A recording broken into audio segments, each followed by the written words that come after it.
thanks for joining us this evening. My name is Chris Holden from 88.7 The River in Mount Forest. I'll be your MC this evening for the Meet the Candidates event. This has been put together by the Chambers of Commerce of Minto, Mount Forest, and Mapleton.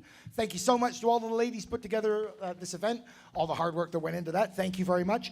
This event is being broadcast live on Whiteman Telecom, and the audio will be replayed this Sunday on the river. Our goal this evening is to provide a platform for civil discourse, allowing each candidate to present their views and for the audience to gain a clearer understanding of their positions. To ensure a respectful and productive environment, we ask all the participants to adhere to these guidelines tonight. We ask for some respectful communication, that you engage in polite and constructive dialogue. Personal attacks, interruptions, and inflammatory language will not be tolerated. You will be given time to answer each question, 1 minute. We've got some placards to let you know when your last 10 seconds is there and when your time is up, and your mics will be cut by Aaron off on the side over there. Ouch. Please try to respect the time limits so that we can get to as many questions as possible. Focus on the issues, not individuals. Candidates are encouraged to discuss their policies and perspectives without resorting to negative commentary about their opponents. Social media feeds and the news sources have already given us ample exposure to divisive rhetoric, so we'll use this opportunity to foster some understanding and unity tonight. And to the audience, thank you so much for coming to the event. Please be respectful of the candidates. Demonstrations, shouting, or the use of explicit language will not be tolerated this evening. This event is intended for informative discussion, not for protests or unruly behavior.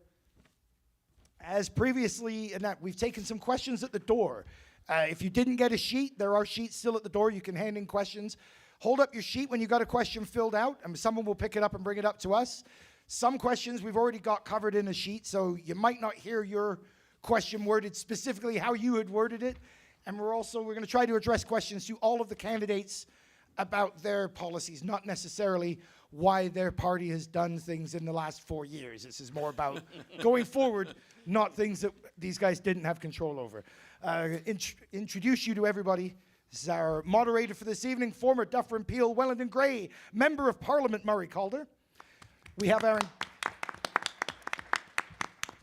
our incumbent from the Ontario PC Party, Matthew Ray.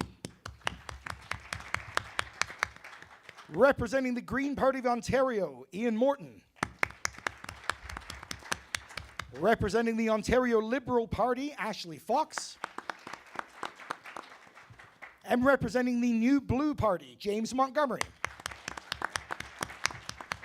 Sending their regrets this evening, the Freedom Party of Ontario, Rob Smink, could not make it. Sarah Zuna, representing the Ontario Party, also sends her regrets, along with Ontario NDP candidate Jason Davis, not able to make it this evening. Jason has sent us his opening statement, so I will read that on his behalf when it gets to his turn. Thanks once again, everybody, for coming. We're going to make this a valuable and informative evening, and I'll hand it over to Murray now. I'll put it in there.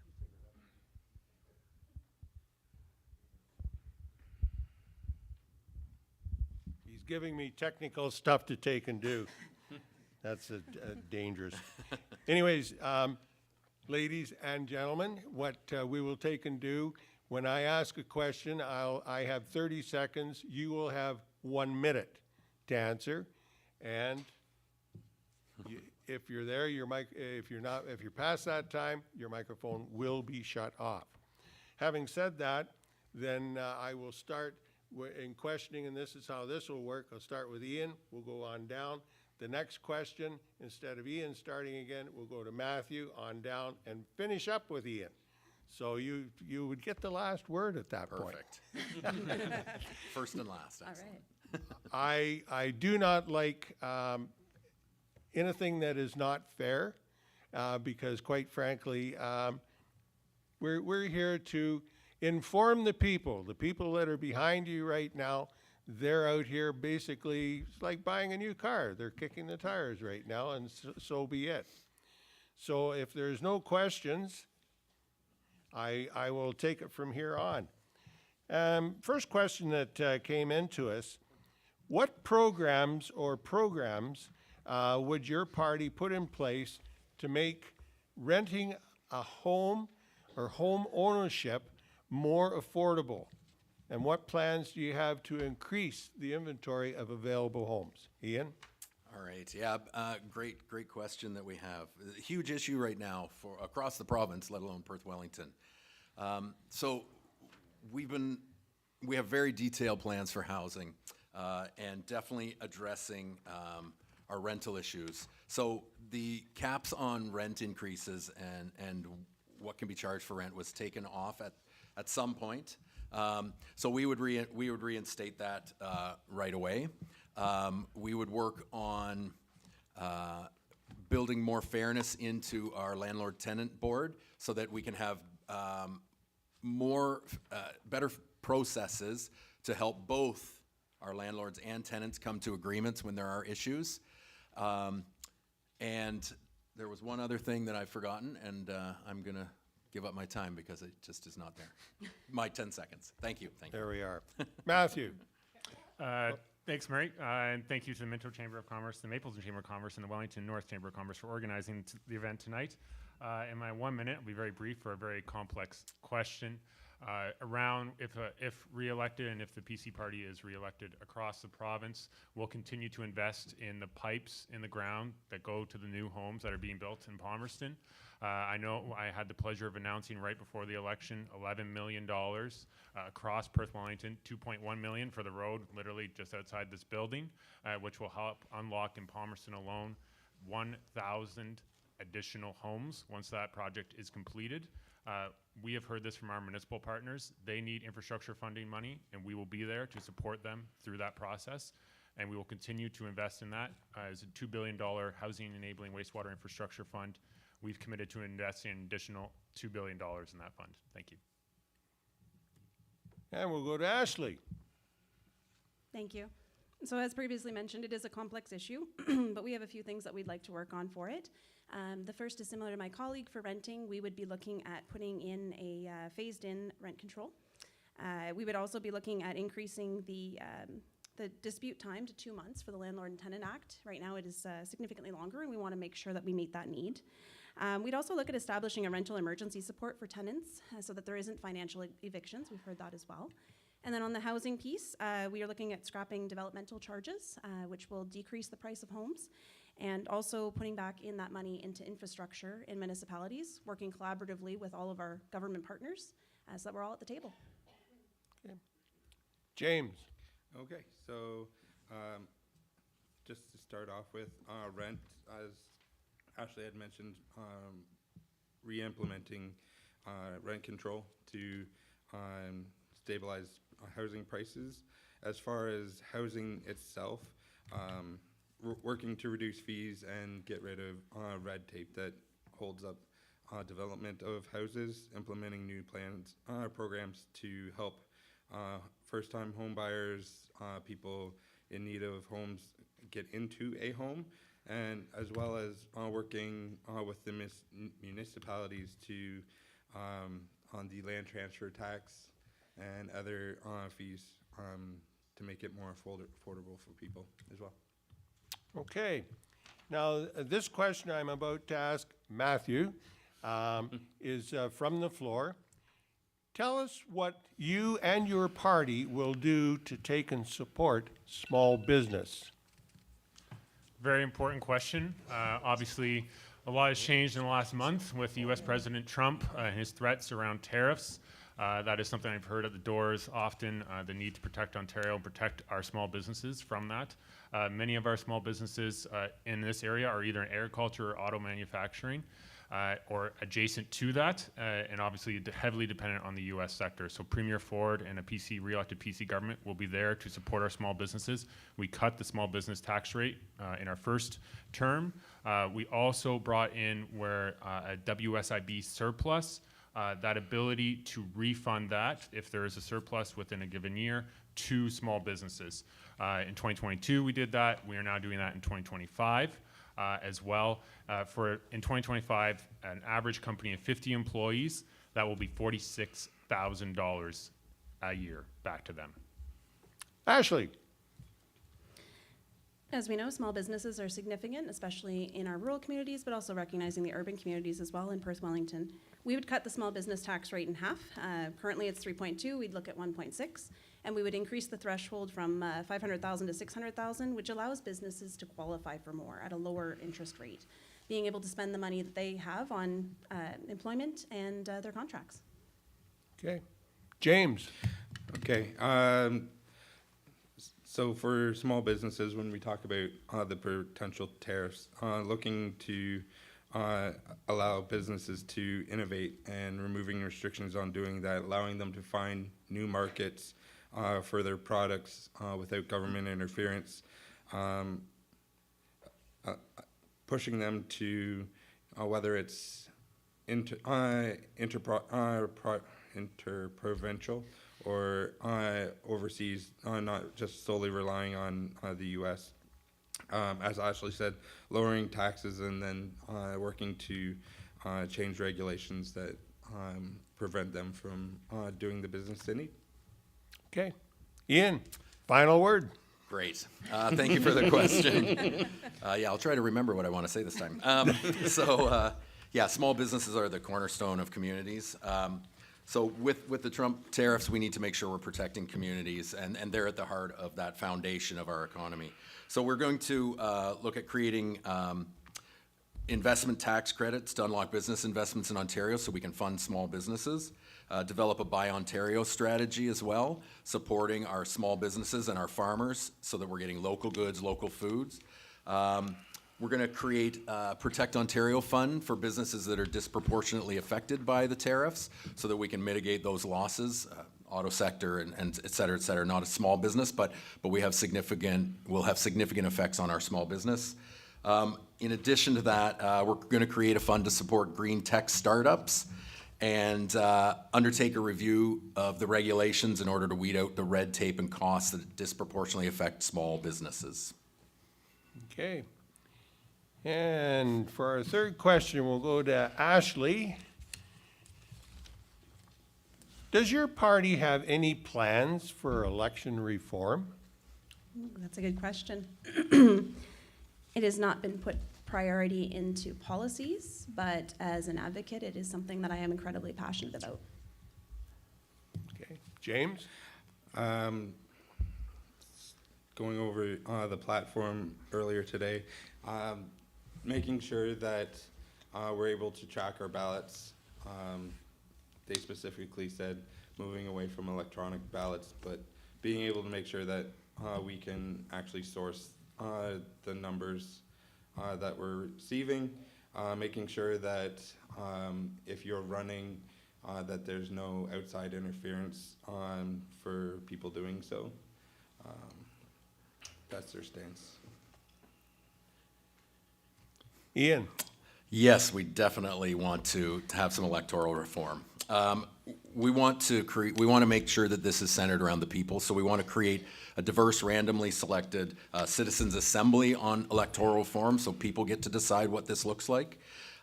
We want to reduce the donation limits for municipal and provincial municipal elections and provincial parties to bring those down to $1,000 per year per person. Allow municipalities the option, if they wish, give them the choice to use a ranked ballot if they wish. We're definitely going to remove the strong mayor powers that have been currently enacted, and require a 5-year cooling off period for before MPPs and government officials can register as lobbyists to avoid conflicts of interest. Matthew? Thank you for the question.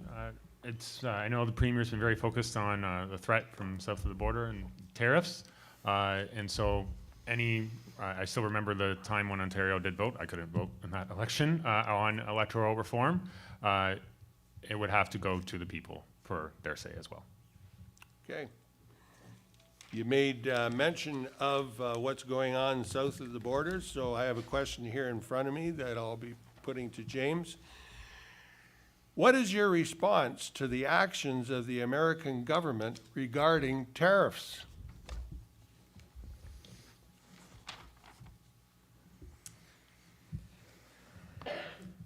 I think my immediate response to most of what's going on is I laugh. I'll be honest. When I'm at work, I hear people worried about losing their jobs because we work in the auto sector, and what that would mean for the automotive industry. I always take a little bit more measured approach to that. If so fortunate to be elected, I would definitely be working to find ways to make things better and to counteract the what would come down that we don't have control over. Okay, Ian? So immediately what we need to do is create a tariff task force that's going to work across party and jurisdictional lines so that we have a whole approach to how this is going to affect communities and our province as a whole. I mentioned the tax credit to unlock business investments in Ontario, the Buy Ontario strategy as well, and the Protect Ontario Fund to protect those businesses disproportionately affected by the tariffs.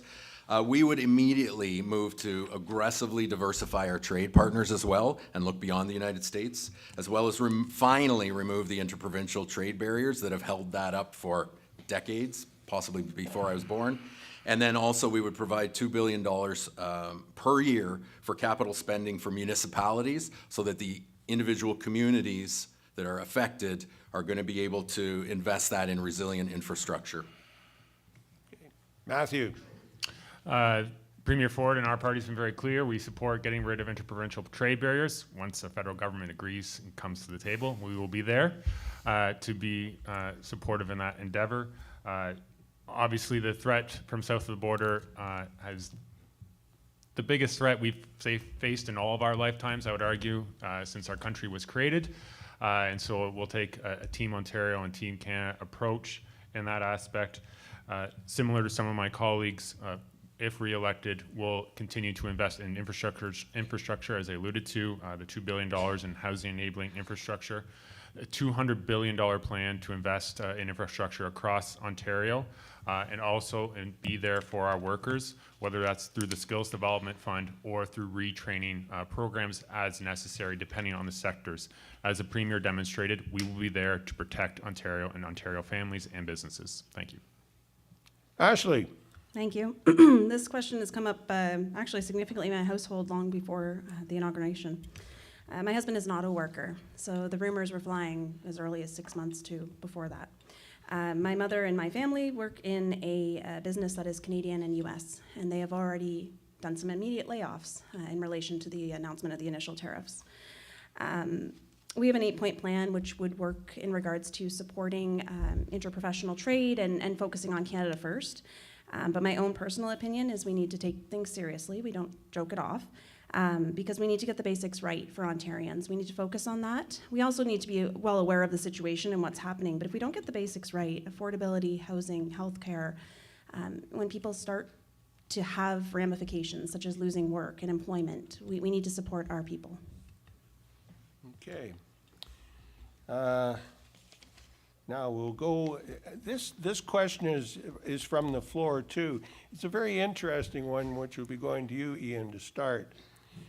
Give us your opinion on a tunnel underneath the 401. I wish I had $60 billion and 30 years to waste on such a frivolous project. So I'm going to keep this civil, but my opinion is that it's absolutely ludicrous that this is as civil as I'm going to be able to keep it. It's ludicrous to take Ontario taxpayer dollars that they have worked really hard to earn, that they have entrusted to our government, and that it's going to turn around. That's going to be turned around to create a tunnel that's going to take who knows how long to build. When we have serious issues affecting our province and the people in our communities, housing affordability, healthcare is crumbling underneath us. Education funding has been pulled back. Our farmers their farms are being sprawled into from our communities. There are serious issues that must be addressed, and a tunnel is not a serious issue. Matthew? Thank you for the question. The Premier has been clear. He's proceeding with a feasibility study for the tunnel. He was also clear in the 413 in 2 elections. It was two elections, there was an issue. And every time a PC government was reelected, the Premier has ambitious, as I mentioned in my previous question, ambitious infrastructure plan, $200 billion. That infrastructure also includes the infrastructure, again, literally outside the Norgan. Next summer, with the redevelopment of downtown Palmerston, it includes the infrastructure going to Listowel to build, again, more roads to ensure we get more homes built. And it includes ensuring that we invest in wastewater infrastructure. This is one component of a very large infrastructure plan across Ontario, and I'll personally, if I'm re-elected, continue to advocate for the infrastructure needs of Perth-Wellington at Queen's Park. Thank you. Ashley, I'm so sorry, I laughed. I honestly thought it was satire. I honestly thought it was a 22 minutes or a Beaverton when the tunnel was first introduced. And I thought, similar to Ian, we need to get the basics right. It's flabbergasting to me that we have serious issues across the province and we're looking at a tunnel. James. I'm gonna echo that. I honestly believe we have way more important issues to address rather than a tunnel. We can't afford our basic necessities. People are losing houses and are becoming homeless. Our healthcare is crumbling. For example, wait times are almost unacceptable. Personally, my mother needed her knee replaced, and it took her so long to get that operation done. She had to get her other knee replaced because it overcompensated so much that it was no longer functional. So there are way more things that are more important than a tunnel. Okay, we will go to the next question. This is something, a question that I get a lot on my 2 radio shows, so I'm going to ask it here.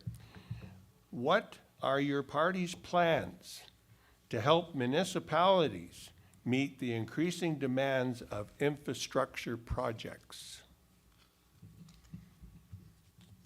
And we'll start off with Matthew. Thanks, Mark. As I've been mentioning all night, we have recently a $3 billion infrastructure program in the past 2 budgets, whether that's housing enabling wastewater infrastructure, whether that's roads, which lead to allowing, again, Ministry of Transportation is involved when you're building a new subdivision, and they need to obviously have the traffic flow there. So that is why roads also are a key component in getting more homes built.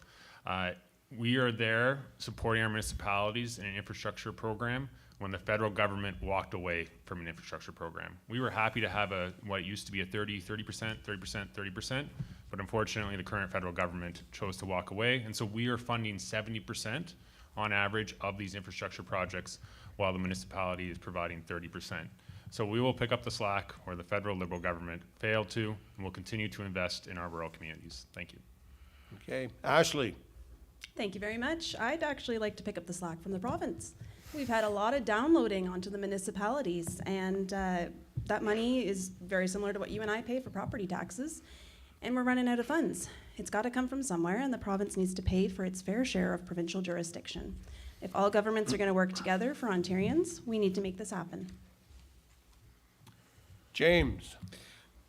Okay, as far as infrastructure, working to reduce electricity rates, so bringing down wind turbines and focus more on affordable, like nuclear water power, lower taxes, reduce regulations to that block infrastructure from happening. Yeah, I lost it. Sorry. I'm gonna pull an Ian. I forgot. Uh-oh. Happens. I'm now a verb. Oh, boy. Over to you, Ian. Yeah, I'm not sure if this was a successful night for me or not. So yeah, municipalities are really suffering, and we're all suffering under the weight of that because our property tax bills are going up. So we see that evidence of the province downloading costs directly. So to deal with that immediately, we would immediately refund municipalities for the downloads of the development fees that the province has put down onto municipalities. A massive loss of revenue for our towns and cities. They've downloaded like costs of operating shelters. Like these are basic things that we need. We need to develop houses. We need places for people to be safe, and the province is downloading those costs to the municipality. So that has to be fixed right away. There'd be an increase in social infrastructure as well. We want to clear the backlog of our public schools that have a massive backlog of needs for fixing their infrastructure, and we want to make sure that childcare is available as well. We want to expand our electrical grid, the capacities for rural. Sorry, I didn't give you a 10-second warning. So, do you want to give me the 10 seconds now? And so, thank you very much. Nice try. Yeah, it was worth it. Watch and worry. Yeah, It's all good. Thank you. and apparently I bear watching. Okay, we'll start this next question with Ashley. In regards to the tariff threat, what could your party do to deal with Trump's request to slow the flow of fentanyl and illegal immigrants across the border? That's a good question. You know, it is under federal jurisdiction, and I know that the feds have put through what they want to do, but obviously as an MPP, our job is to advocate for the people. So very similar to when it's municipal issues, it's federal issues, we are your voice. And so I would work with our federal counterparts, which is what is expected of us to work on your behalf. James? I'm going to echo that, just making sure that we're working with all levels of government to ensure that we are enforcing the laws as required to. Ian? Yeah, fentanyl is obviously a serious issue, but the amounts of fentanyl traveling from Canada to the United States is, I mean, any is too much, obviously, but our president to the south is making a big deal of this so that he can enact his tariffs and whatnot. But the real question then becomes around addiction and what we're doing in our communities for people that are suffering with drug use and addiction. And there haven't been investments in that, and we would, I'm not going to get into those specifics because that's not the question, but we would significantly address that issue. We take border security seriously, but that's also, as Ashley mentioned, that is federal jurisdiction. And I know that the feds have doubled the presence and done what President Trump has wanted. So I think really what he's after is the tariffs. Thank you. And he just wants to put pressure on Canada economically, and he's just making demands. So I take it seriously, but I know the. Okay. Matthew? So again, the federal government has failed on another issue. Operation Deterrence is the provincial response to this as right now, which is catching criminals who are trying to cross the border illegally, and also stopping the flow of fentanyl. But also we were calling on the federal government to act on this particular issue years ago, before President Trump won his re-election, around auto theft. We kept calling on the federal government to act in the Port of Montreal. Auto theft impacts rural Ontario too. People drive very nice trucks in this part of the world. They may not be stealing the Rolls Royces that they steal in the city, but they'll be stealing the trucks, and so we're there making investments locally, $860,000 for our OPP and auto theft prevention, ensuring we are there for that. And we'll continue to act until the federal government steps up. Thank you. Okay. Next question will go to you, James. Yes. Does your party have any plans to look at tax relief on renting?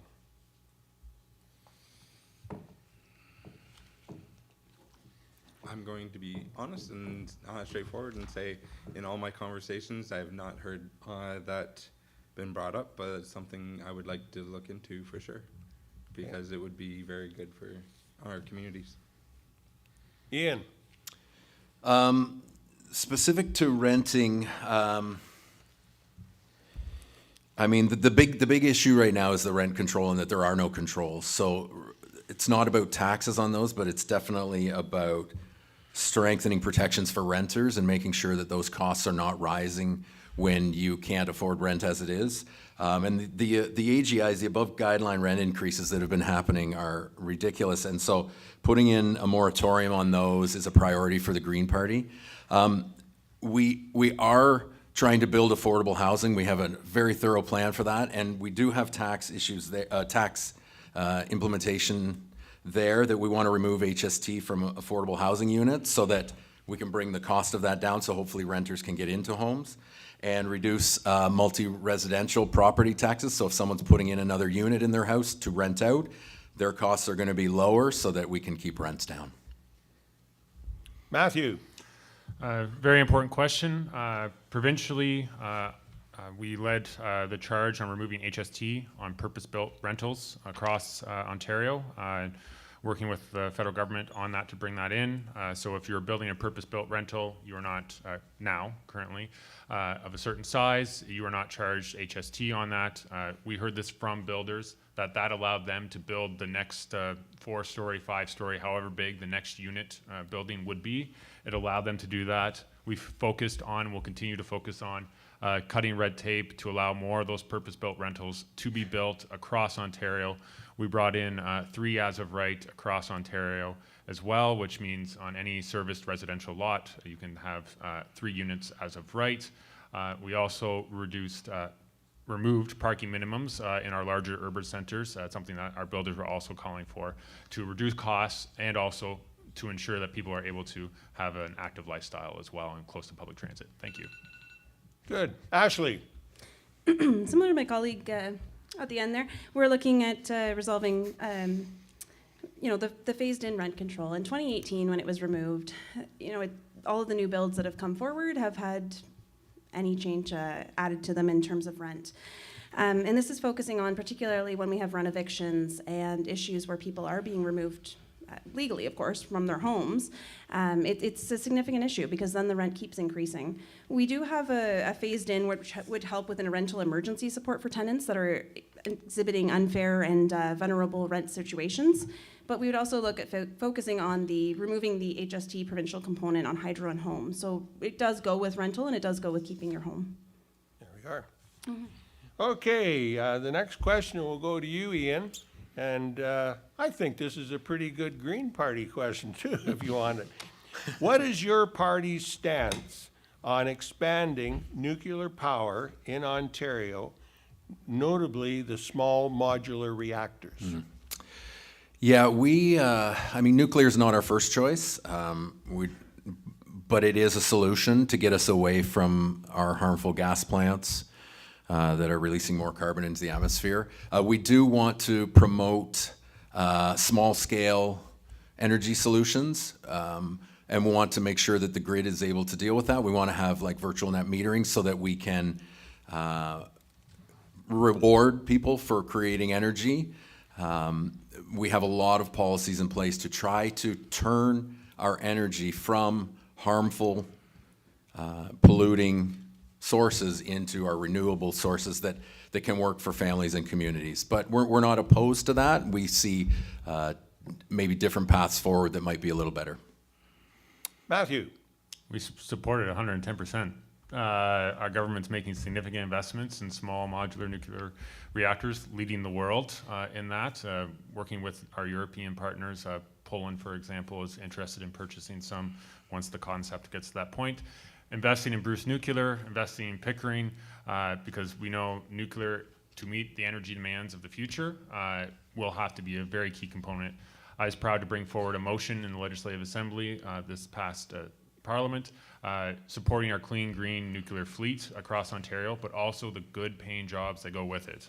Plenty of people in Perth-Wellington work in some capacity or work adjacent to Bruce Nuclear, and it employs a lot of people in this area, and it's good paying jobs where they can have a home and a family and a comfortable life. Ashley? At this time, in terms of our green initiatives and also what we're looking for renewable resources, we have put together a province-wide stakeholder feedback group. And we're looking for feedback from the people as well as feedback from our organizations on how we're going to sustain in Ontario. James? Okay, so we actually do want to focus on affordable nuclear power. We would look to make investments to make sure our grid is sustainable and increase the number of jobs available that are well-paying for the citizens. We are. Okay, my next two questions are going to have an agricultural flavor to them. And I'll start off with Matthew. What will your party do to protect our agricultural land? Very important question. Growing up on a farm down the road, understand that importance as well. I know we will continue to provide our municipalities, because the decision at the local level in that aspect in land use planning. I know our Federation of Agricultures, both Wellington and Perth, do great jobs educating our municipal councils on how they can meet those pressures, whether it's housing pressures or industrial development. Provincially, as I mentioned earlier in one of my answers, 3 as of right around housing in particular, allowing some of the gentle density across rural Ontario. I know many of our rural municipalities, and Minto is one of the leaders in this as well, on 3 as of right, so is Stratford, allowing that going forward, being supportive of that, being pro-housing in that aspect, which is key to ensuring that we are growing our communities within the boundaries. Thank you. Okay, Ashley. It's been a topic that's near and dear to my heart because outside of my workplace where I work in KW, all eyes are on Wilmot and the situation with expiration. The province needs to respect planners and they need to respect our agricultural community. The legislation that was put in place to remove from conservation protection means that what's happening in Wilmot can happen anywhere in Perth-Wellington. And that's why I say all eyes are on it, because we are very much aware that, you know, that land, as much as they're looking at housing and looking at other opportunities, we need to be mindful and respectful of our agricultural community. James. Yep. So I'm gonna echo some of what's been said. So working on expansion planning, growing within the boundaries, so growing in a smart way within a city's footprint as it stands, and no forced expropriation. So farmers' land should not be taken from them by force. Okay. Ian. Yeah, so this is near and dear to my heart as well. So with these MZOs and taking away, expropriating land, it boggles my mind. And the government is all for imposing their will upon municipalities, which is exactly what's happened in Wilmot. So I don't know that we can trust them to have our best interests in mind at this point in time. We would immediately freeze urban boundaries and not allow any more sprawl into farmland. Our farmland is going to be incredibly important when the tariffs are enacted. We are going to need to be very careful with our food security. We get a lot of food outside of Canada, especially this time of year. So we need to make sure we're protecting those local farms that are providing for us and making sure that we can grow those farms as well. We would immediately create an Ontario food belt as well to permanently protect prime farmland, invest in local food hubs, and tax incentives for local farms that are producing food for us all. Good. Okay, Ashley, the next question goes to you, and again, with an agricultural flavor. We are watching the price of eggs in the United States go up to $12 a dozen. Here, it's still $4. This is largely because of supply management. How would you, as an MPP, ensure that supply management is maintained and remains viable? We're also watching the eggs as well, or at least I have been on social, I have to admit. So part of the issue is that the province has been so focused on the tariff relief and what their response is, that they're not really putting into initiatives when we look at our agricultural community. It's cheaper to send product to the States than it is within our own provinces. And that's something that we need to prioritize. We should have prioritized long before President Trump was in, and we should have focused on Canadian first. James. I would just make sure that we're working with all of our partners to make sure that we maintain supply management.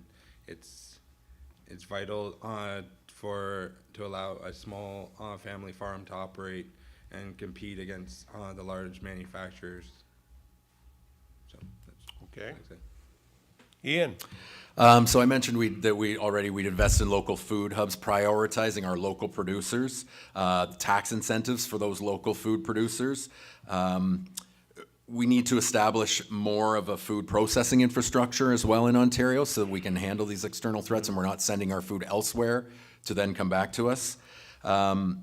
Increase in ag tech innovation as well to help us to have better yields and better processes through our food management.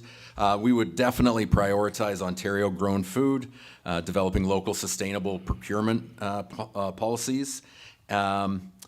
Grocery retailer code of conduct is really important as well. We must make sure that what grocery chains are doing is transparent and that we understand it. We would also be introducing anti-collusion and gouging legislation to prevent grocery stores from gouging us as well. Matthew?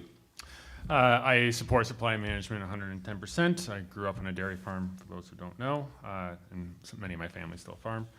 As well, I've had the distinct honor and pleasure to represent over 4,000 farm families across Perth-Wellington at Queen's Park for the past almost 3 years.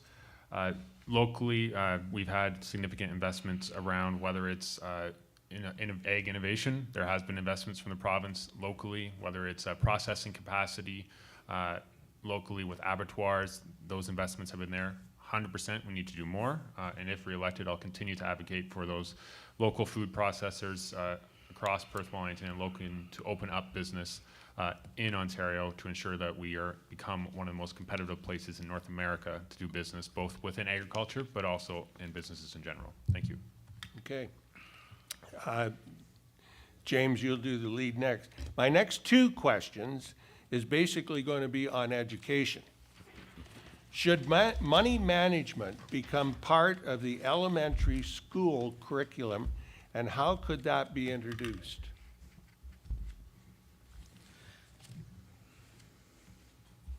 Absolutely. I think that anything that that would actually teach our kids valuable life skills are very important.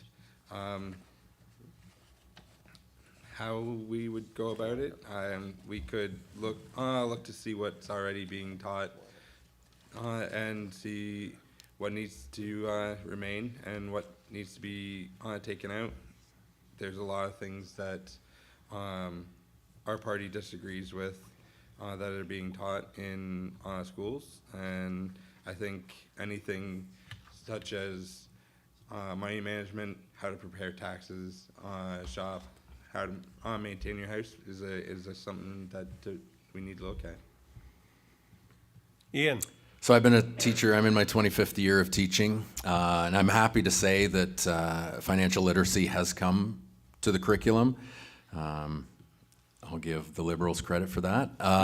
So it's obviously really important. We see more and more people going into debt, more and more. But I think that's more indicative of the pressures that we face. But things like setting financial goals, budgeting, planning for purchases, understanding credit cards, understanding how to use a bank account, like those are things that I'm teaching in my classroom as part of the math curriculum. And I mean, it can certainly be expanded to include more, and we would not be against that. We are big supporters of education in the Green Party. We're about people, and we want to make sure we're setting people up to have successful lives so that they can thrive in their communities. Okay. Matthew? Thank you. Very important question. Our government introduced the first financial literacy test for grade 10 students. It's a requirement to pass graduation. We've also focused, as one of my colleagues alluded to, bringing back home economics, whether that's cooking, dietary, education, first aid as well, providing that as an opportunity to ensure that students who are graduating in Ontario's schools have the life skills to be prepared to be contributing members of society in the 21st century. Thank you. Okay. Ashley? Well, similar to my colleagues in general, education is the foundation for economic success. I think what the province needs to do is respect the feedback from the parents, but also from the educators. So when we look at, handwriting as opposed to some of our financial things, maybe we could have added a couple other things to the curriculum at the same time. There we go. Okay, the next question, and Ian, as a former educator, or maybe you are a current educator, is still... For now. For now. What's your party's stance on providing supports in the classroom for children with needs, what do you think is the single biggest challenge facing the education system today? Oh, okay, I'm just gonna take a breath here.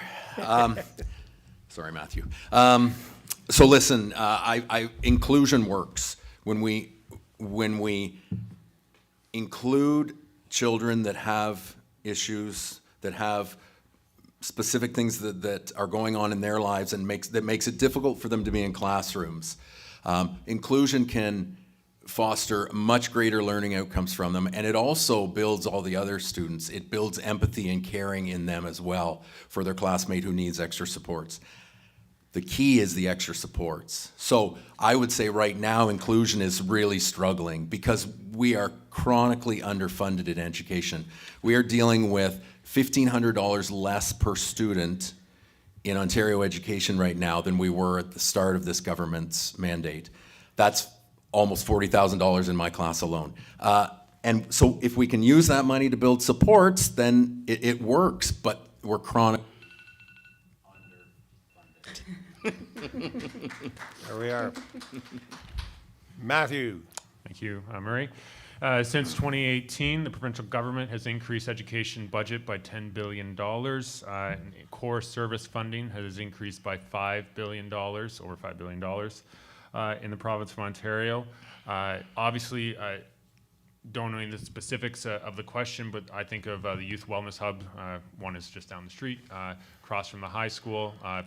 It's not necessarily directly in education. It's funded through mental health and addictions in the Ministry of Health.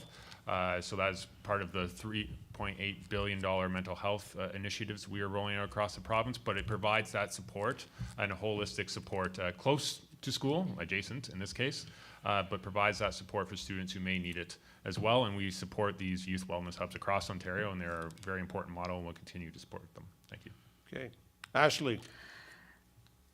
It's a complex issue, and I say this because cuts are a significant part of this. But there's also a lack of listening and actively acting on what the educators are telling us, and that is that violence is on the rise. We don't have a lot of mental health supports, and if we do, it's a challenge to access them. My nephew is in junior kindergarten. He entered in September into a class of 32 students, and it was a split class. We need to set our kids up for success, and being able to do that, we also need to look at hiring and recruiting, because it becomes a challenge when we are not listening to our educators and our supports and resources. Education is a fundamental right. We need to support our students, but we need to support our educational supports as well.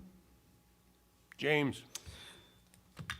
All right, I'm gonna steal half of your answer here, unfortunately. You're welcome. You even used a story I was gonna use too, and that's just not fair. Anyway, so bring back Safe Schools Act. So repeal progressive discipline. As Ashley said, violence is on the rise.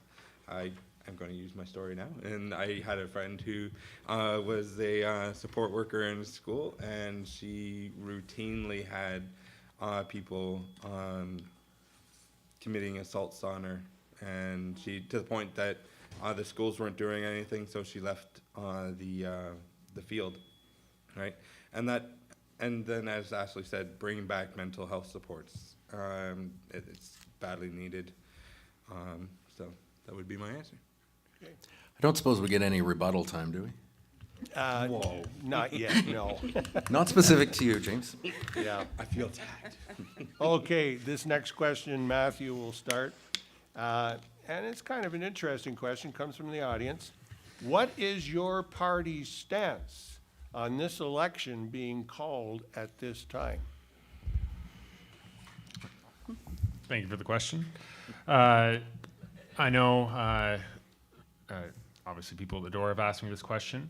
Often, I know that the Premier and our party are seeking a 4-year mandate from the people of Ontario. The Premier has always said the best ideas come from outside of Queen's Park, and one of the best ways to have that discussion is in an election. We are having this election to seeking a mandate to protect Ontario for 4 years against President Trump. We need a mandate to outlast President Trump.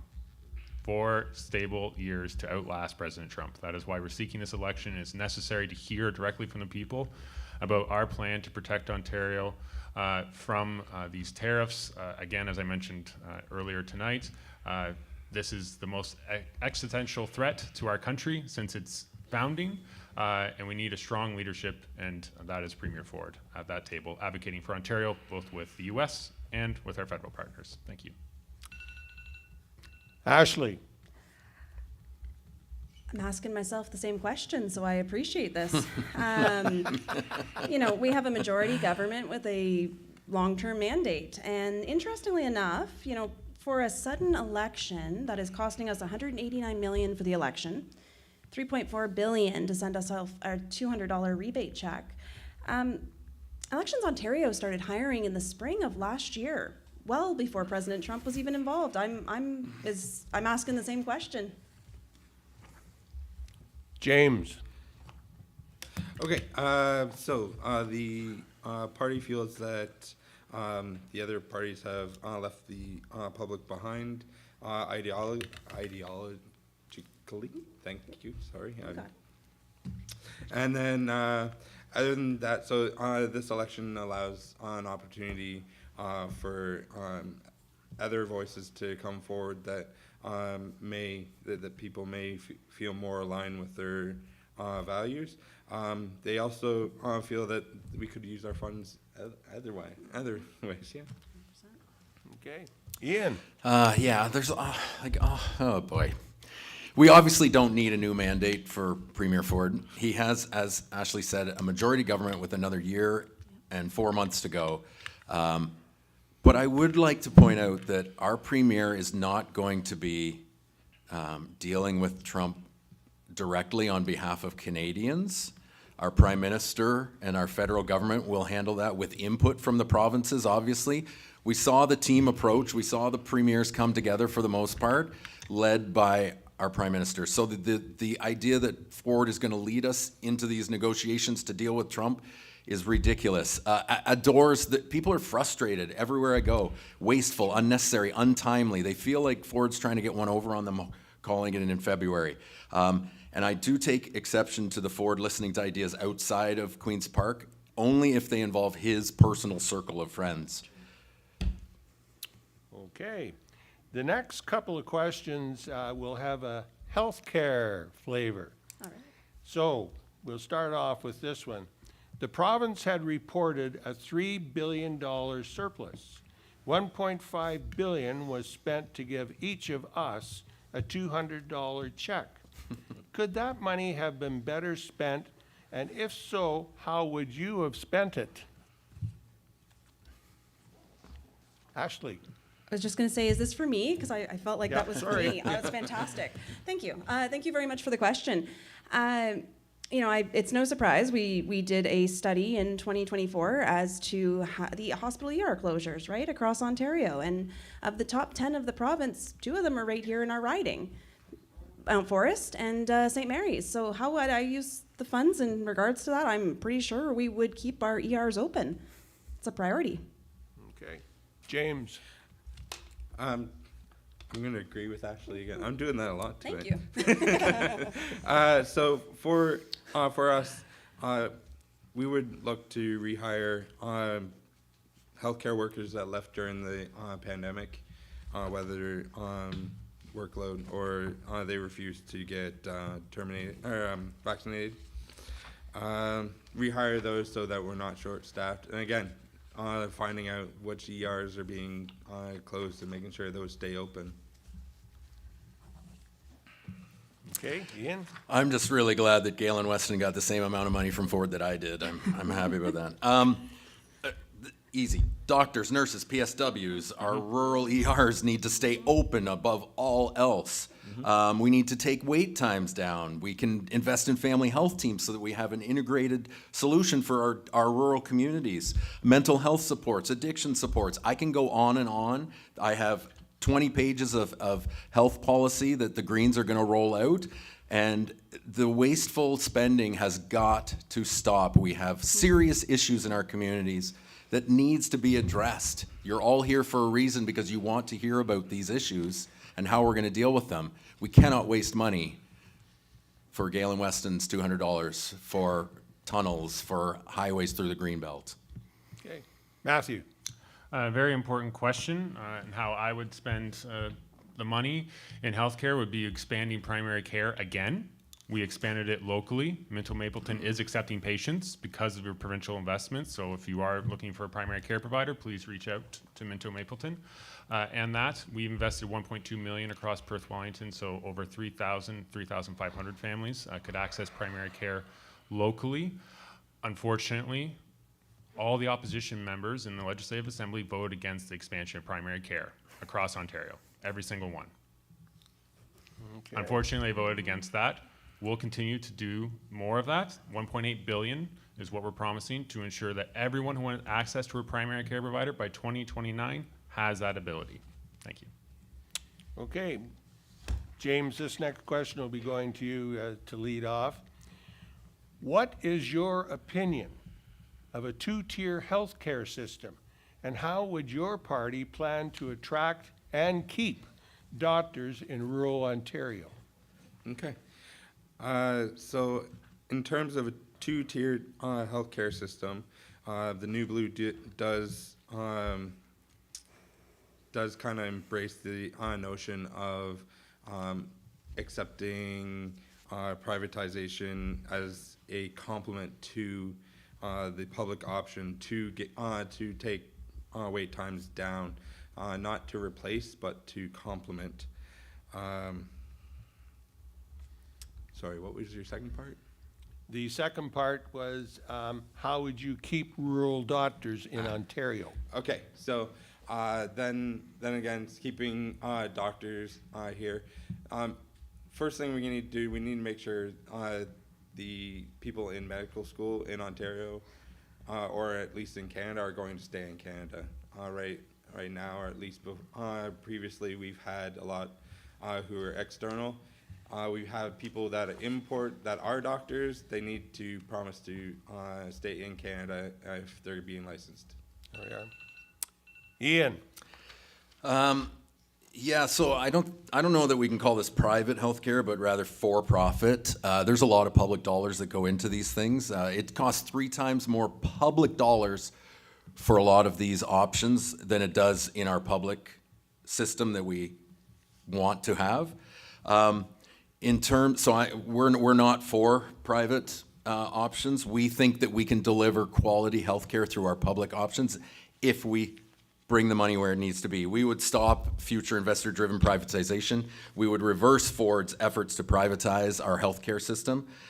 We would also partner with the federal government to bring in the pharmacare, the universal pharmacare program. In order to keep more doctors, we would recruit 3,500 more doctors so that every person in the province has a primary care provider in 3 to 4 years. We would harmonize the pay across the province so all doctors are being paid the same, all nurses, to keep them in the communities that they live in. Matthew? Thanks, Murray. We are expanding the number of surgeries being done through community surgical and diagnostic centers. This has added over 14,000 cataract surgeries, an additional 97,000 hours of MRI, and 116,000 of CT scans, all paid for by OHIP.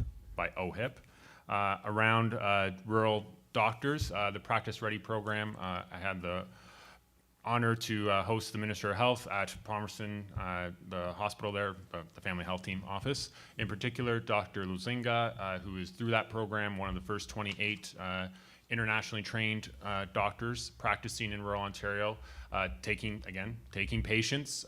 So again, reach out to Minto Mapleton Family Health Team if you're looking for a primary care provider in this area. Because of some of those investments, we are also going to oversee the largest expansion of medical school seats in the history of Ontario. Thank you. Ashley? Our priority is on a publicly funded system, and we've already seen indications where there has been privatization and or implements of it. So, the province has focused on trying to cut down our surgical wait list and our services, but we're also paying for those by OHIP with an a la carte buy-in. So, you're highly encouraged to purchase other services, which is not something I would be interested in advocating for. There's also the regulation piece. So we knew that during the pandemic, nursing staffing agencies, among other staffing agencies, were quite common. The Liberal MPPs put forward regulations that would help to curb any of those issues, because it's kind of the Wild West right now, and there's still an issue. We obviously would look at expanding medical spots, and we would also look at bringing back the attraction to primary care and rural care. The last thing I'll add to it is we would also look at expanding the publicly funded billing services for nurse practitioners. We recognize the importance of them, and we need to work together. Good, okay. The next question will go to you, Ian, again. And just a preamble into this one, interprovincial trade, with the restrictions that we have right now, costs the Canadian economy around $200 billion a year. So how would your party promote interprovincial and territorial commerce? I will give Trump credit. He's done a pretty good job of promoting that for us, right? So this Buy Canadian approach is going to be crucial when facing these Trump tariffs. There's going to be a lot less resistance to interprovincial trade, and a lot of these barriers should be able to come down without too much difficulty if we're serious about dealing with the threats from the United States. The Green Party would work with would work across party lines, there's no question about that, to get this done for the people of Ontario, because that's what this question's really about, is how do we best serve the people of Ontario? And we do that by making sure we get the job done that needs to happen and prioritizing the health and wealth of our people. Okay. Matthew?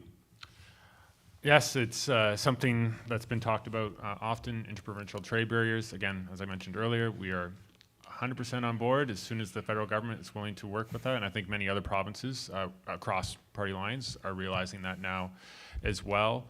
But also ensuring a re-elected PC government will ensure that Ontario, as I mentioned earlier this evening, is not only the best place to open a business in Ontario or Canada, but North America, ensuring that we are the most competitive place to attract that investment.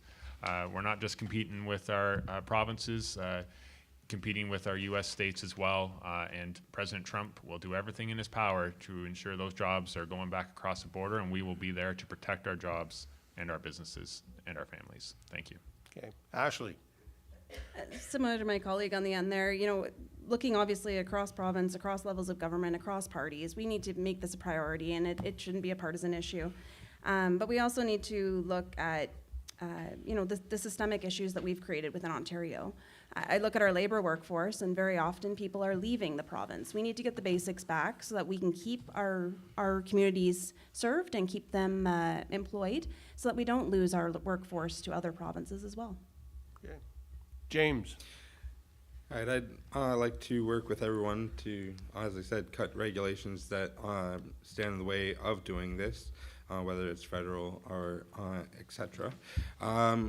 As a priority, I would look to increase the amount of food being processed here in Ontario, as I've been told that about 60% of our food is shipped down to the States and then shipped back to us.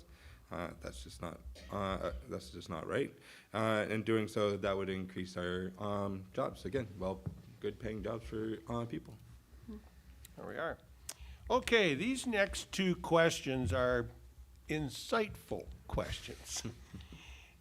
If elected, what would you do as an MPP to promote Perth-Wellington? Matthew? Forgetting what order we're in here, Marie. So I'll use an example. I'm the incumbent, so I'll use an example that I was very pleased to be able to do recently, was the Growing Agritourism Act. This was a private member's bill, my private member's bill, that was passed right before Christmas. I received royal assent, first of its kind in all of Canada, which provides some coverage for our agritourism operators. As many people experienced in the pandemic, people rediscovered or discovered rural Ontario and the communities we all have the pleasure of calling home.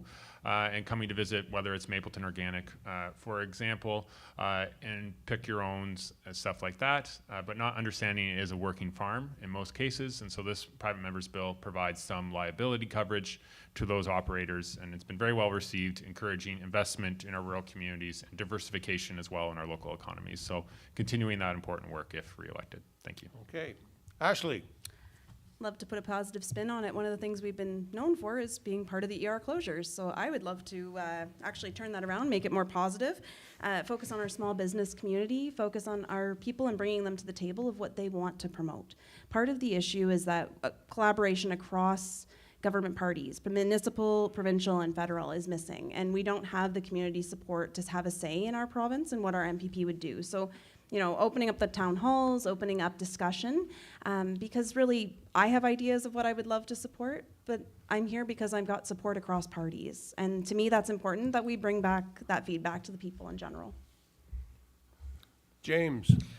Yes, I'd like to see advertise. I would advertise the different arts and cultural events that we have going on, our heritage events, spotlighting our different businesses, family business, etc. In the riding, make sure that those are front and center in people's minds. Okay. Ian? We have amazing people in amazing places that can sell themselves, but obviously, you know, we're about the people and we want to celebrate the successes. We're facing a lot of issues right now, and you are the priority for the Green Party. You know, we have Stratford has the festival. I mean, it's world-class theater that is promoted throughout the world, literally, and we can celebrate all kinds of different.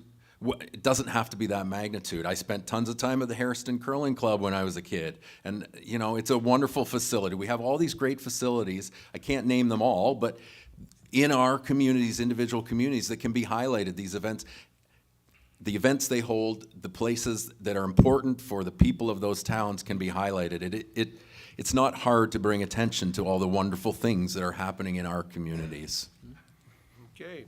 This next question will be going to Ashley. What do you believe is the single biggest issue facing Perth-Wellington, the riding today? What kind of plans would you have to fix that? The biggest single issue is social detriments of health. It's all combined. It's interconnected between affordability, rent, food security, housing, healthcare access. It's all interconnected. And as Ian had said, we need to get the basics right. We need to focus on Ontarians. Didn't call this election, but we have an opportunity to focus on it. James? For me, it's affordability. We can't afford our necessities, I think I said that earlier. To rectify that, we would look to lower our taxes. So cut Ontario's HST from 13% to 10% with a long-term goal of eliminating it altogether. Scrap the carbon tax. Reduce electrical rates. So again, bringing down inefficient sources of electricity and focus more on affordable nuclear and water power. And then privatizing alcohol sales. So the LCBO's monopoly. So end it and then introduce competition to lower prices and more choices. Okay. Ian? It's hard to narrow down to one issue, but I think they all come together in that our biggest issue is that we have a government that is not paying attention to what the people of Ontario, let alone Perth-Wellington, actually need and care about. Underfunding of healthcare, education. We have affordability issues. We have housing issues. We're a detrimental lack of housing in our province. Our farms need to be protected and farmers need to be invested in. We need to stop urban sprawl. We need to protect the farms and our environment. I'm really concerned that with this government that they're again going to have another mandate of 4 years would be so detrimental to us because again, we'll have our issues ignored for another 4 years. It certainly feels that way.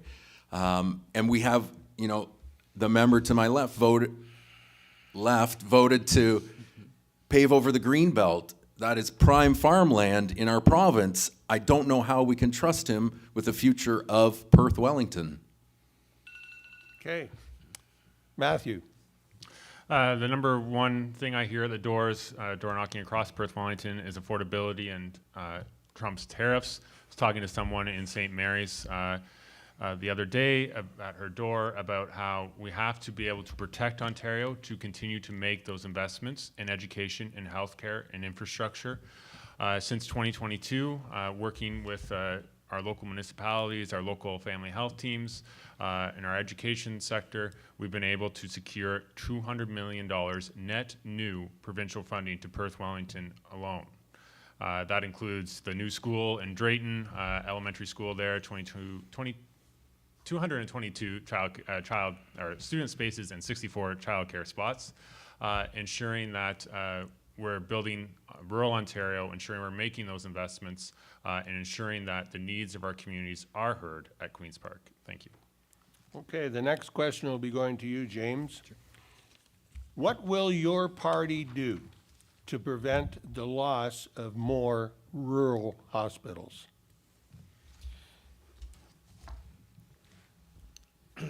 So again, it goes back to making sure that we're adequately staffing our hospitals. We need to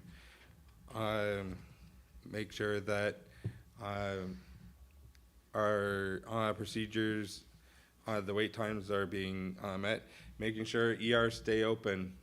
That's one of the drawbacks to a lot of rural communities right now, especially for stuff like Seaforth. I know that's not our riding, but that's where I originally was from. So that's all I got. Sorry. Okay. Ian? So right away, we need to increase provincial funding for rural hospitals and cut their local cost share for funding new hospitals in half. We have to fix the staffing shortages by providing equal pay for nurses, equal pay for doctors, equal pay for PSWs across all communities and healthcare settings, so that we can increase capacity and keep our ERs open. We need to create a centralized, coordinated program for fill-in physicians, so that we can, again, prevent these emergency room closures. We want to have a new framework in rural communities so that we can deploy healthcare providers more effectively through an integrated network, and expand the scope of community healthcare providers like nurses, nurse practitioners, and paramedics. This is of vital importance, literally.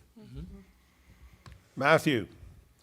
So our government expanded the scope of nurse practitioners around specifically rural hospitals.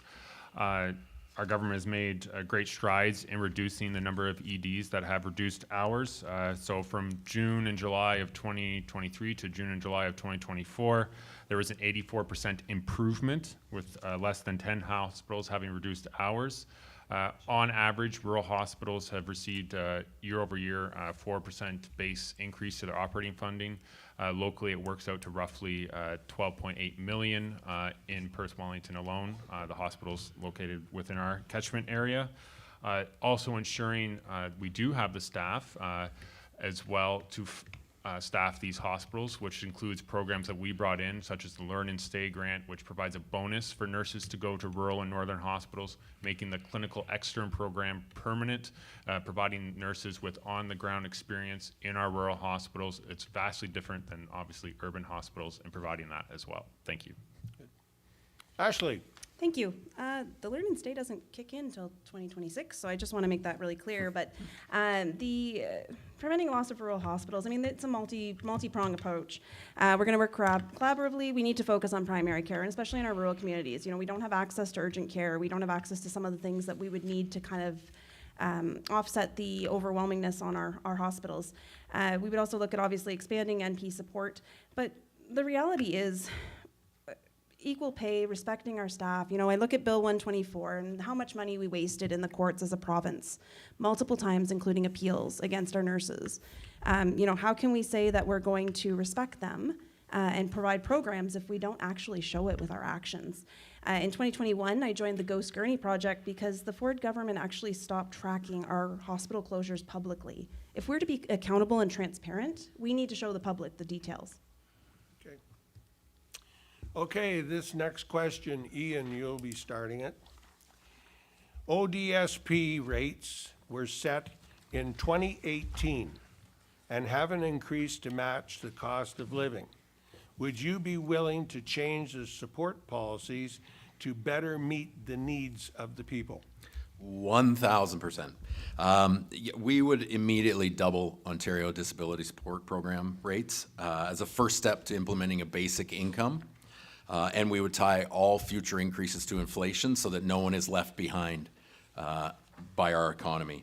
We would also improve the assistive devices program to better meet specific needs of individuals. We'd ensure that any affordable housing that we are building is accessible, making sure that we are taking care of everyone in our communities and not leaving people behind. We'd immediately increase funding for community living agencies across Ontario as well to provide for some of our most vulnerable. So yeah, the Green Party is 100% behind. I said 1,000 before, but it's 100. Behind all of our individuals. We need to take care of our most vulnerable. Okay. Matthew? Thank you for the question. Our government was the first government that pegged ODSP to inflation. We also increased it by 5% in 2022 after being re-elected. So since 2022 to of July of last year, because it goes up each July is reassessed, it has gone up by 17%. One key change we also made was around the ODSP clawback for an individual who, if they even worked a very part-time job, they were having their ODSP clawed back because they were making that threshold because it hadn't been addressed. We increased that threshold by 400%, allowing individuals to make extra money if they are able to, and keep that money that they earn as well, ensuring we also have a discretionary benefit available to those as well, and their needs. Thank you. Okay. Ashley? Don't worry, be happy. I thought that was very fitting. It fitted. Yeah, Fits into the it was theme. I mean, perfect. that was perfect. It was great. You know, our party is committed to doubling it as well. In 2022, I signed the Universal Basic Income Pledge, and that hasn't changed in 2025. I mean, I do not support putting people into legislative poverty. We need to look after our own, as Ian said, and we need to be mindful of it. I mean, even though it's increased 17%, it's by the time you take rent away, by the time you take away groceries, there's not very much left, if there's anything at all. Okay. James? Okay, absolutely, I'm on board for increasing it. Again, tying it to inflation to make sure that it keeps up. And again, we want to make sure that we're taking care of our the people that need it. And like Ashley said, we shouldn't be putting people into poverty through legislation. So. Okay. Okay, these last three questions, and there's only three questions left, and then we'll go to wrap up. As he wipes his brow. The first one this question will go to Matthew. What level of autonomy do you have if elected? Are you obligated to fall in line with your party, or can you oppose a bad bill? Will you fight for your constituents and all Ontarians, or just do as you are told? We have very robust discussions in caucus. I'm 100% truthful in that. We have very robust discussions in caucus, and I bring the concerns of Perth-Wellington to the appropriate ministers. Anyone who's written my office will know that I do that, and sharing their concerns with that minister, and I'll continue, if so re-elected. I will continue to do that moving forward, ensuring that Perth-Wellington has a voice within the government and at Queen's Park as well. Thank you. Okay. Matthew, could you answer the question, please? I think he did, but I'll tell you what, whoever, I can't see out of the back of my head, that would be a good question that once we're finished here, and we will be finished very quickly, that to ask him again personally. I always found that was the better way. So, Ashley, we'll go on to you. You know, I'm here because multiple parties reached out to me. Multiple people across multiple parties across Perth-Wellington, because they felt they were being listened to, but they weren't actively being heard. And that includes council levels, provincial jurisdiction, and federal. So having a conversation is great, but I would be accountable and transparent to our people. Would I vote against bills? It depends on what the people have told me. That's what you should be doing as an individual. But I also would be accountable to when I've received an email, and I've been very good at answering emails and social media requests and phone calls, to give them an expected timeline. Because I have reached out, and I have been one of those people who's been frustrated with not being heard. And I think I'm actually waiting for one over a year now. I just wonder if there's an expected timeline. Okay. James? Absolutely, I have freedom to oppose a bad bill. I am in this to represent Perth-Wellington. I didn't get to say it in my opening, but I have served Canada for over a decade, so I'm used to putting myself last. However, saying that, and if anybody's read my Stratford Now article, at the end of the day, I still have to live with myself when I vote for a bill. So if my party says to do something, if Perth-Wellington says to do something is against my values and morals, I'm going to say no, because I have to live with myself at the end of the day. Okay. Ian? At the Green Party, we're all about our local communities and the people that are members of that. That's why we have local champions running across the province as Green Party candidates. The wonderful thing about the Green Party is that I get to be an individual. We believe in a lot of the same things, but we will disagree at times. We understand, Mike Schreiner and the Greens understand that every riding is different. They have different concerns, different priorities, different issues, and you need to be the champion of your people. So I can absolutely say no to something Mike Schreiner wants me to do. I have complete autonomy to make my own decision based on what is best for the people of Perth-Wellington. Okay. End of story. There we are. I'm down to 2 questions, so these 2 questions kind of follow party. Where does the money come from to fund your party's platforms? Ashley? I love this question. Thank you so much, whoever submitted.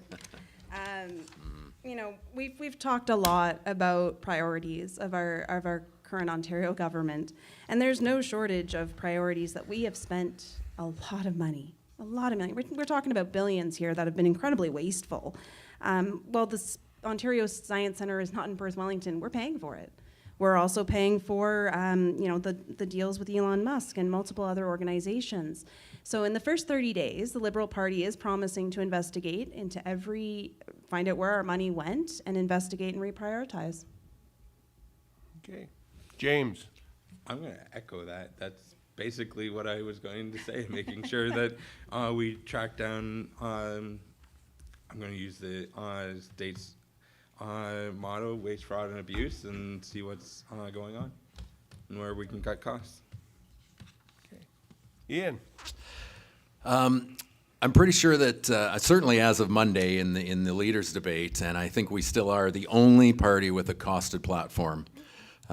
We have some amazing ideas to help the people of Perth-Wellington, to help the people of the province dealing with all of these issues that we've talked about tonight. And we're the only ones that have actually explained how we're going to do that and how we're going to pay for it. Because to increase healthcare costs money, to increase funding opportunities costs money. All of these things cost money. And we need to make sure we are accountable to our constituents for where your precious tax dollars are being spent. I believe Premier Ford referred to the last year's budget as his platform. I personally found that pretty disrespectful. We will make sure that we are responsible with your dollars that you have gifted the provincial government to ensure that we're investing in our communities in Perth-Wellington and across Ontario. Matthew? Thank you for the question, and thanks, Murray. Fiscal prudence is obviously vitally important. Our government has received 2 credit upgrade ratings last year. That hasn't happened in almost 30 years. And this is by the financial markets. It's not by a government agency. The financial markets gave us 2 credit upgrade ratings, which helps us when we have to go borrow money to support those workers who are facing those challenging times because of Trump's tariffs. Means it's lower borrowing costs, more money that we can invest in healthcare and education infrastructure, ensuring that we're protecting Ontario to continue to do those things.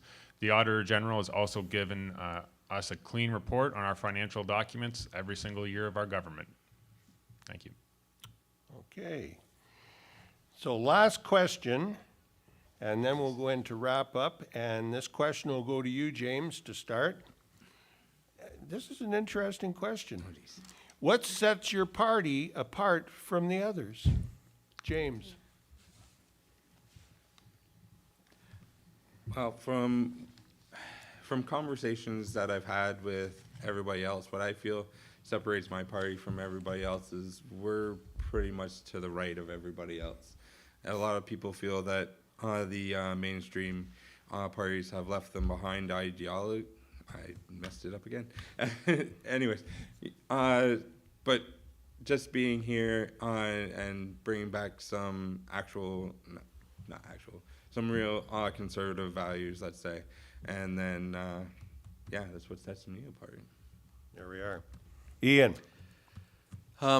You know, we're made up of 124 candidates that are constantly wanting better for your family, your community, our province together.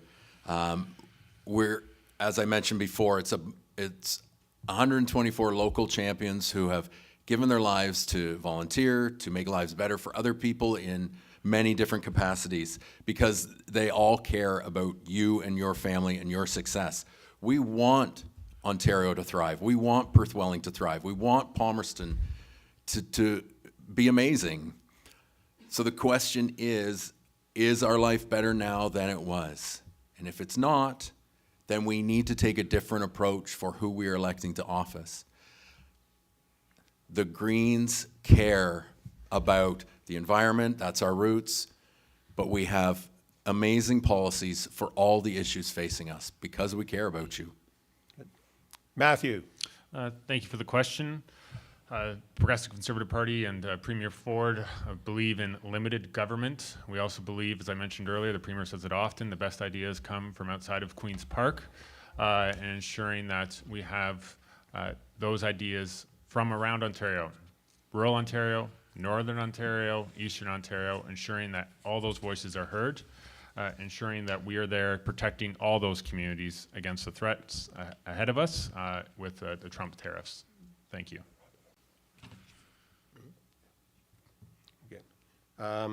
Ashley.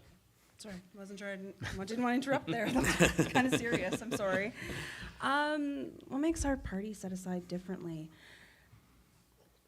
Jason isn't here, so I can say part of it. But essentially, you know, when you are female-led and you are focused on the basics, you know, we go back to the tagline of getting it done, and hasn't been gotten done, we will get it done. And that's what sets us apart differently. Okay. Well, ladies and gentlemen, that's the last of my questions. Our candidates here tonight have answered 24 questions, which I think is quite Amazing. And as I would also like to congratulate the audience too, that there was no hecklers. I believe we've learned a lot here tonight, which is what these all candidate debates are about. Now, Chris behind me is feeling in a very, very generous mood, sort of thing. So instead of 2 minutes, he's going to give each one of you 4 minutes to wrap up. Right. Oh boy. And we'll start off with James. I only prepared for 2. I don't know if I can do it. No. I'll take James' extra 2. Okay, you can have my extra 2. All right, ladies and gentlemen, tonight you've heard about the challenges that we face, rising costs, government overreach, and policies that put special interests ahead of hardworking Ontarians like you. But most importantly, you've heard about our solutions. The New Blue Party of Ontario is fighting to lower taxes, cut wasteful government spending, and restore integrity to our democracy. We believe in putting families first, ensuring that you keep more of your hard-earned money and that your voice is heard and not ignored. As someone who has served his country in the Canadian Armed Forces, I have led teams in the manufacturing industry and worked directly in our community through the United Church. I understand what real leadership looks like. It's about service over self. It's about standing up for what is right and never looking back down when it comes to defending our values and our future. This election is about a clear choice. We continue down the same path of skyrocketing costs, broken promises, and government control, or we can choose a better way, a way that puts power back in the hands of the people, a way that makes life more affordable and strengthens our communities, and ensure a brighter future for generations to come. I am ready to fight for you, but I cannot do this alone. I need your support, your voice, your vote. Together we can bring real change to Ontario. Together we can build a province that works for the people, not against them. Thank you, God bless, and let's make this happen.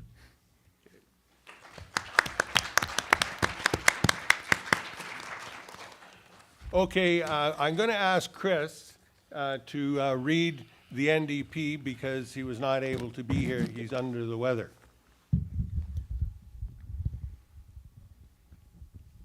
You wrap that up tight. This is from Jason Davis, the NDP candidate for Perth-Wellington. It is with great regret I am not able to join you this evening due to a rather severe illness. I so much wanted to be able to bring our message to the North. Over the past 7 years, the services we rely on have been cut, neglected, and privatized.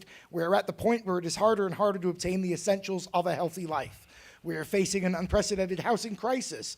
The NDP's Better Homes Ontario plan puts the urgent needs of people struggling to keep their homes above the greed of land speculators. We are facing closures of rural emergency rooms and a yawning deficit of family doctors and primary care. The NDP Family Health Guarantee proposes to invest over $4 billion into the public system to recruit 3,500 family doctors and create a path to practice for medical professionals trained outside of Canada. We are facing a crisis in childcare and student support in our region. The Ontario NDP has a plan to fix schools, hire staff, feed kids, and make sure every single student has the tools they need to succeed.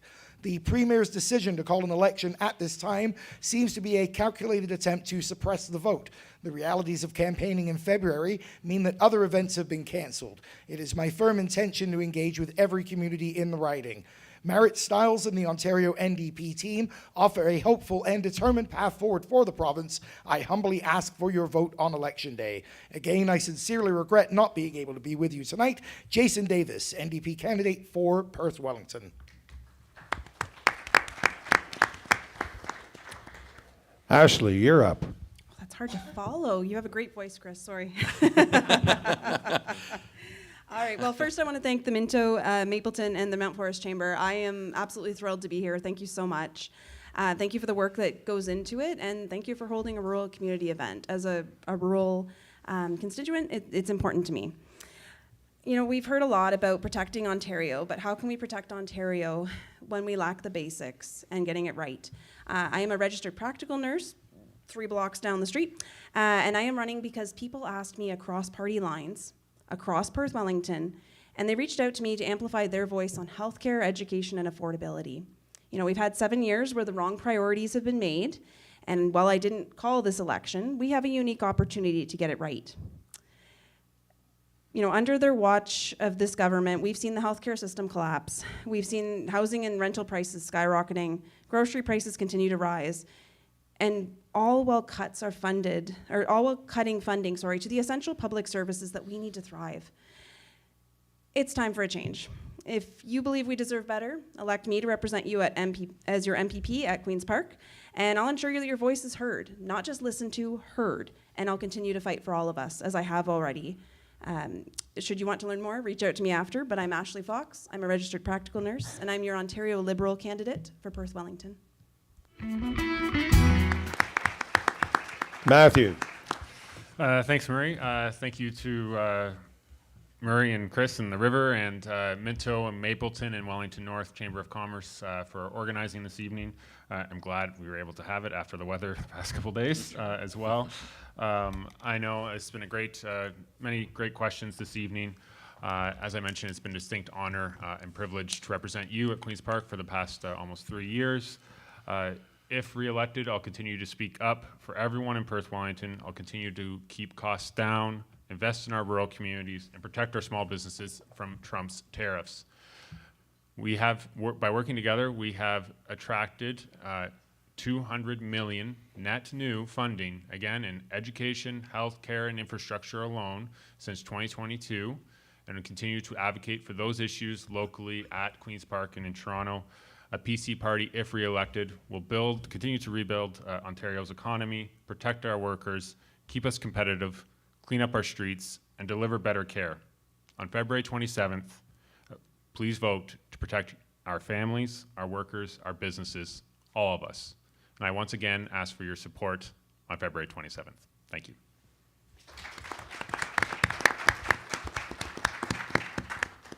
Well, Ian, you got the final word.